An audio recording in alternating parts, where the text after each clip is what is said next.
music has always been my number one calling. I am Alexander Nelson, but I go by Xander Nelson. Sets me apart a little bit, and it just kind of stuck. As a kid, I was really struggling to find my niche, as we all do. We're searching for who we are at that point in our lives, right? And I remember seeing a music video of Green Day and going, that looks really cool. I think girls would like me if I did that. Girls would be interested in me if I picked up a guitar. But I picked it up and I ended up falling in love with the instrument instead. I want to shout out the Portland music community and everybody supporting the music community, such as yourself. There is this special energy here that is both a creative energy and a supportive energy. Nice. That it just doesn't exist everywhere.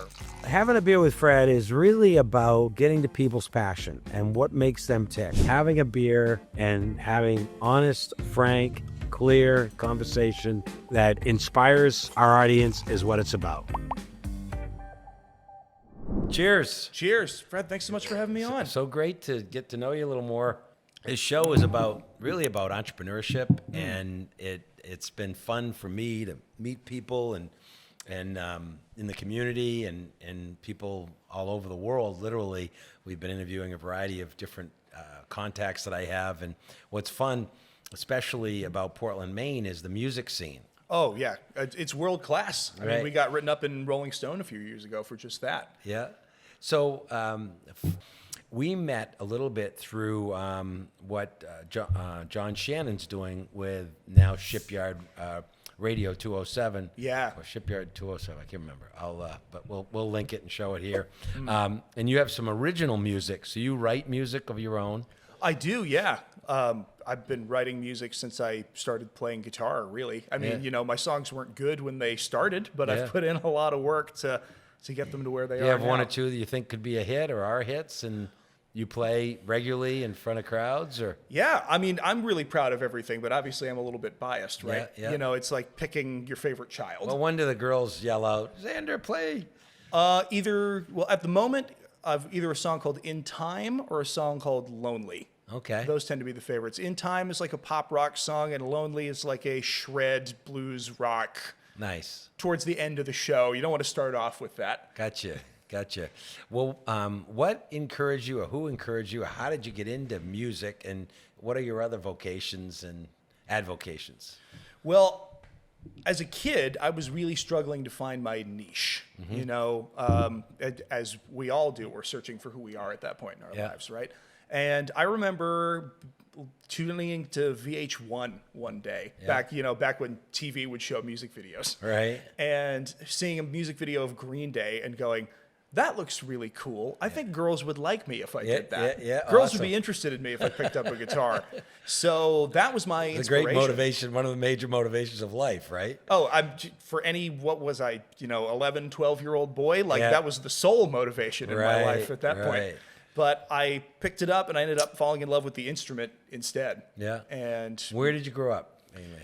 In and around Portland. Portland, Maine, Yeah, my folks and I jumped around a little bit from place to place, but because they always worked downtown, we were never more than 15, 20 minutes away. So we were, oddly enough, I know your parents and I actually interviewed them recently. How's it feel to be a son of a famous couple, really, that are in local media in the town that you're growing up in? How did that feel growing up, and how does it feel now? Well, it's only ever felt normal to me because I've never known any difference. Else. Yeah, they've been doing that job since before I have memories. Right. So it was a totally normal thing to me. I heard they met in Mississippi. They did meet in Mississippi, and somehow my father convinced my mother to move all the way up to Maine with it. But they did. What great people and dynamic people in the video that we have on my YouTube channel, Fred Forsley, you can watch it. But you had to carve your own path, right? You've been carving your own path now at 31 years old. Yeah, absolutely. I did work in broadcasting for a number of years too. I was a DJ on WCYY for a long time. Nice. But music has always been my number one calling. Did you go to college for media, or? I went to college for music, actually. I went to Berkeley in Boston. Awesome. Just a little music school. Yeah. Just one. Yeah. It's a little music school some people might have heard of somewhere. And how about contacts and relationships? Is that helped by being involved in Berkeley and Oh yeah, Yeah. absolutely. Yeah. Like you wouldn't believe the number of people that I went to college with that I just see. In the industry. Yeah, in the industry. Funny story. This was I think last Thanksgiving. We had the Cowboys game on in the background, and Why would you do that? well, I was You feel sorry for him. That's yeah. I don't remember the reason. Like Okay. my uncle is a big football guy, so we had that. We Okay. just had that on in the background, Okay. and Shabuzi played. Yeah. And I was looking at the band, and I went, "Hey, that's my friend Darren on drums, who I used to play in a band with in college." So I just texted him, like, "Hey, were you just playing at the Cowboys game?" He was like, "Yep." Oh, that's very Which is cool. such a wild thing. Yeah. It's funny how that works in life. And do you have a side job, or do you have other things that you do in addition to making it music or doing your best out there? Well, I mean, technically it's a side job, but it's also music related, which is awesome. So I teach over at the Maine Academy of Modern Music. Awesome. Yeah, I was actually involved there as a student way back when I was a kid. Yeah. And that's what first, got me into a band with other people and got me on stage. Nice. And really helped me figure out who I was and, continue to be today. Right. So it's awesome to be involved over there teaching. Like most of what I do is gigging and playing out and writing songs and all that. But it's awesome to be involved in a way where I can share my love and knowledge of that with young people who are hungry to Right. make it happen for Well, themselves. I heard you talking to videographer Ben Keller about, it sounded like an amp or something. What was the place he was mentioning? Well, we were talking about, Ben has this gorgeous old Marshall JCM 800, which is Yeah. one of my favorite guitar amps of all time. Okay. You think of like loud 80s rock, like, Slash Yeah. from Guns N' Roses Yeah. or any of those bands, you see the wall of guitar amps behind them. That's like the amp. Mm-hmm. So we were talking about repairs because old vintage pieces like Yeah. that are very delicate, and you want to maintain their originality if you can, but at the same time you want to keep them going. So it's walking that tightrope. So here at the tasting room, you mentioned something about just being able to plug in. Have we got that set up right, you think? We Yeah. need something else? Yeah. Absolutely. Yeah. Well, that was one of the things. I'm not musically inclined, but I love watching, listening, singing in the shower, all that good stuff. Yeah. But, so That's where all the best our goal, practice happens. Yeah, our goal is to promote the Maine, mostly Maine, but we're going to have other acts and things in, but on Shipyard Radio 207, it's set up in a way that where hope is everybody will play here. We'll interview everybody, and there'll be this, family of musicians. Who do you relate to the most in the Maine community of musicians, Oh, well, relate to the most. or be involved with? Well, I'm very lucky to have a very close friendship with Toby McAllister, who was here Yep. the week before me. So he and I play in his band together, and we play in my band Yep. together. Oh, cool. So our bands are made up of the same 5 people. Toby and I will just kind of switch places Yeah. depending on who's singing that night. So he and I write songs together. We perform together all the time. But there are so many people I want to shout out in this Right. segment beyond just Toby. I mean, my friend Jacob McCurdy has been incredibly supportive and helpful in building out the career that I've made happen so far. That's and, awesome. thank you, Jake. Yeah. Thank you, all my friends out there. Well, and what's your favorite, other than Shipyard tasting room? What's your favorite place to play? Oh, man. Well, let's give it the top places. Take the top 3 or 4, so we don't alienate anybody. Obviously Shipyard. Yeah, of course. I mean, yeah, with the big LED screen back there, you Right. guys are crushing it. Absolutely crushing it. In terms of other tasting rooms I like hanging out in, Or yeah. bars, restaurant. or bars, just favorite places to play in Yeah, general, huh? yeah. Thirsty Pig has been very kind Yeah. to me. Dave and everybody over there are super supportive of local music. That's something I really appreciate. I've got a good relationship with my friends over at Brickyard Hollow. Yep. I play a few of their locations Nice. all around Yeah. southern Maine. Both But- places I know Dave and Allison. Yeah. Allison actually worked for me in Florida. Oh, no kidding. No kidding. Yeah. So, and she went to went to Gould Academy with my daughter. So. Ha, small Because world. It is a small world, and then obviously Brad Moll has been a friend. So Yeah. Maine is a small community, and I think the places that support Maine, musicians that want to play, I mean, have to have the right setting, the right place. Oh, of course. Yeah, Of course. How about the biggest crowd you've ever played for? Ooh, biggest crowd. Well, we've mentioned our mutual friend John Shannon Mm-hmm. already today. Wonderful human being, and he's been kind enough to have Toby's band at Claws and Country the past Yeah. couple of years that Yeah. he helps put on with WPOR. Yeah. And we've played to a few thousand people Yep. over there. We did get to play the State Theater in February. Wow. Which was... Did you open up, or were you the lead? We opened up. It was with Toby's band that night, and we cool. played with Red Farron and Brian Martin Nice. that night. And Nice. obviously, that's a huge bucket list item for any musician that grew up in the Portland area. Yeah. I used to watch, go there in like in second grade and watch movie. My mother would drop me off. It was the best babysitter in the world. She'd come back 3 hours later. Yeah. Or if I got bored, she'd say, walk down to the YWCA or YMCA. They were both in 2 different directions, but she'd swing by in a station wagon after shopping and pick us up, or I'd go to the Boys and Girls Club. Yeah. And down back in the day, the Boys Club. So it's Portland is a unique community, and over my lifetime, it's gone from being kind of a working harbor to being a tourist city, hospitality city.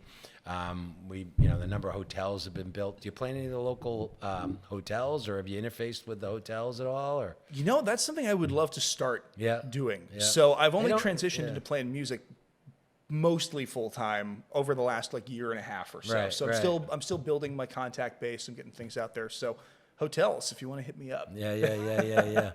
Well, and that's the idea, is you've put yourself out there on social media. What other ways do you feel you have to promote yourself? Like, one of the reasons I'm doing Having a Beer with Fred, a friend of mine who's very successful. So Fred, if you don't develop your own voice, if you don't tell those stories that I've told, if you don't engage in the world, you put that energy out there, good things will come back. I mean, you do that through your music. Agree. I'm doing it through having a beer. But Yeah. Thank you very kindly for the beer. Yeah, early breakfast beer. Darn good. So we mentioned a few different things. What areas of interest would I not visibly see? Are there other hobbies or other things that take you off course from music, or is it? Well, I'm an avid skier. Awesome. We're fortunate to live in a great place for that, Yeah. right? You ski the Sugarloaf or Sunday River or all of them? Or? I love all of them. It's Yeah. really hard for me to pick a favorite because Okay. they all have different strengths. Right. Right. I probably ski Sugarloaf and probably Mount Abram the most because Yeah. I play there. Yeah. But I love going to Sunday River too. New Year's Day, when I was in the 6th grade, I broke my leg at Mount Abrams. No way. Yeah, and the funny thing, back then, there weren't that many ambulances around, especially, there were more people living up there then than now, but we had a station wagon, my brother, and they basically threw me in the back of the station wagon, No skied kidding. the rest of the day. That brought me to the Oxford hospital, and the guy set my leg wrong, and so three days later, I ended up going into Mercy. Oh, and jeez. Dr. Martin back in the day reset it, put 3 pins in, so I have this long scar. But every time somebody says Mount Abrams, I love Mount Abrams, great mountain. Oh, yeah. And growing up, we skied at pretty much every mountain, and there's some mountains that aren't even. Blackstrap Road used to have this little hill that we skied at, and growing up in the 60s, and we literally would ski 2 or 3 nights a week at Lost Valley, or back then Shawnee Peak. Oh yeah, Pleasant Mountain is what we called it. Shout out to Lost Valley too. Yeah, That's another yeah. great place to play music yeah. and to ski. Yeah. I really appreciate what they're doing over there to Make it happen. to make it happen with both solo acts and I've played a number of big band shows over there too. that have been Bob great. Marley told me he had like a 7,000. He had a huge event. I think it was either during COVID out there. But what's nice is there's some good examples to follow of people that perform that can make a good living being in Maine and mostly working in Maine. And Bob Marley, Don Campbell, Jimmy Champy. Look at guys that have done it even before them. Tim Sample. Yeah. And there's a variety of. Mainers support Mainers. It's happened with me with our beer. Absolutely. People have been, especially when we were growing in the early days, they would tell me about locations outside the Maine that I had to get my beer into, and that help meant a lot. It was encouraging. Who's encouraging you the most from, other than the normal people? Is there somebody out there you see that's really kind of helped? But push Maine? No, push your push me brand. forward. Your Push brand. my brand forward. Yeah.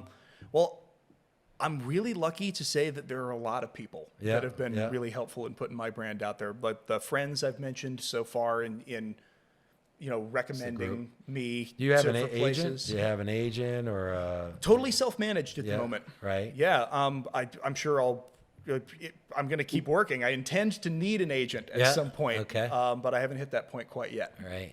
Any idea about politics? You ever want to run for city council in the city of Portland? No. I like, no. No. You don't want to bite that bullet. You don't want to throw your hat into that crazy ring, right? Yeah, right. Well, I keep saying to people, we got to get some young energy into City Hall here. Oh, well, that I agree with. Absolutely. Yeah. But like politics is funny, right? I'm a firm believer that everybody inside is a good person, and they want to look out for other people and be there and support each other. But as soon as we start nitpicking all of the specifics is when you start running into trouble. Right. So No, I get it. As far as music go and writing new music, what inspires you? What gets you to think about, okay, I'm going to write a song about this or that? Is it something like personal relationships, personal experiences? What do you think your next songs will be about? totally depends on the day. I mean, being a creative, you have to be open and receptive to anything that's going to come your way, right? Be it an overwhelm of emotion from a personal relationship. I mean, obviously that's fueled some of the best songs of all time, right? And will continue to for the remainder of time.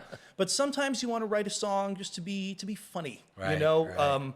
I have a bunch of songs that I write that will probably never see the light of day just to keep my creative juices flowing. And I love writing like really dumb joke songs that are only about a minute long and sending them out to my friends just to get a laugh. Yeah, so I interviewed 12OC. Oh, great guys, yeah. And they talked about being in Nashville and going to these different groups and writing songs collaboratively a little bit. It's like a culture. Have you gone to Nashville and played or done that at all? Or not played, but I do love hanging out in Nashville. It's a really cool town, and it's basically Vegas without gambling, right? Exactly, and a lot of nicer people. Well, seems to be nicer bars and easier, you know, less glitter. Yeah, totally. But you know, if you're a working musician, like I speak the same language as all those people like working down there. I mean, they're probably working in a higher pressure environment than I am because people are climbing over each other to try to get on stage in Nashville, right?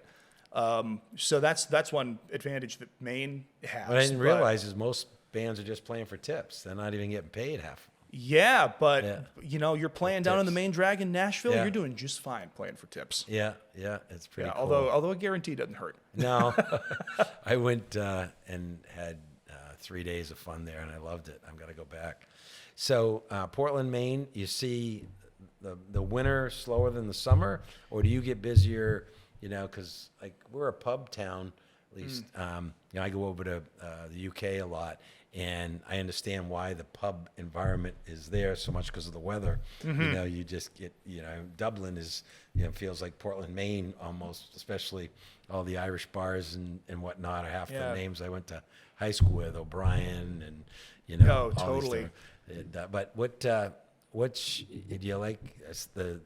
The seasons, are you slower in the summer or winter, or which is, out of curiosity?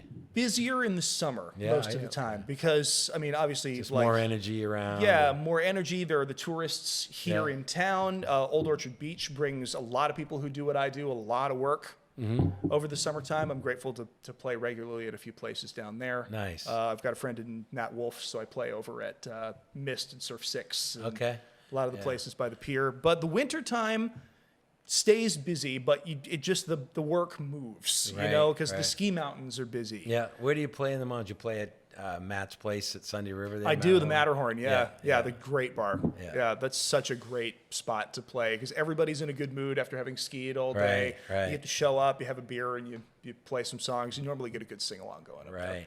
Where are you playing tonight? Are you playing tonight? I'm playing at the Old Mill Tavern tonight in Harrison. Oh, no way. Yeah. You been up there? It's a cool spot. Yeah, and I haven't been in a long time, or a while ago, but I don't get up there as much. I love that area. Oh, yeah. Gorgeous. Particularly this time of year. It's just phenomenal. And you're playing through the weekend, or? Yeah, I'm always playing through the. So if I said, like we have this venue down in Elliott, and I got thinking about maybe a Christmas country or Christmas Maine music thing. We're doing like 5 or 6 bands. That'd be amazing. Maybe I get John to help coordinate it, or Shannon. And but maybe, do you ever get into production and saying, okay, I get behind that. I get this, and this, and maybe we take a risk and promote? And was that something that interests you at all? Or absolutely. Yeah. It's something that I deal with not on a large scale, but Yeah. being self-managed and everything, it is something I have to consider when I'm booking myself, whether it's a solo show or a band show. Have you been down to the Elliott Regatta Room? Elliott, Maine is near Kittery. A lot of people don't even know that. Oh, I that know is. where Elliott is. Okay, Yeah. okay. I regret to say I have not made it down there Okay, yet. Though. we have a room that can take like between 300 and 400 people, and we did a blues event down there. That was pretty cool. It was back, and a lot of the old blues singers that were there. It was it was just a fun time to hear these guys' stories and all that. But Dennis Sherman helped put it on, and he was the guy that was passionate about that music, and he has Denny Mike's barbecue sauce, and he brought all these guys that had just been legends, 30, 40 years ago, and they all came up. But that was the last time we held something that was like a series. But I'm literally spitballing an idea for in between, maybe Thanksgiving and Christmas, like a Christmas country. Because the people down there are great people, and will come out. It's kind of rural, which is hard, just off the highway, 2 miles, going just before you go over the bridge. So I'll maybe talk to Claudine down in the Regatta Room and connect you and see what we could do. Oh, so how do love people that. find you if they want to book you? Yeah, I have my little music page, Xander Nelson, but you can find my personal page too. It's just Xander Lee Nelson, which is my middle name. Yeah. Just to differentiate the two if you're looking to make a tag. Yeah. But I've got contact info on my website, xandernelsonmusic.com as well. Okay, cool. That's awesome. Well, listen, cheers. Is there Cheers. anything I missed or you might want to mention that I didn't think of? Well, I want to shout out the Portland music community and everybody supporting the music community, such as yourself. Like, this is such a special place to play. Yeah. Having played music in other places, like bigger places like Boston, and having a little bit of experience in New York and some other places, there is this special energy here that is both a creative energy and a supportive energy. Nice. It just doesn't exist everywhere. Like, most people do genuinely believe here the whole, like, a rising tide raises all ships. Yeah. And Nice. that is something that we should not be taking for granted. And it's one of my favorite things, if not my favorite thing about Portland. That's awesome. Well, cheers to that. Cheers.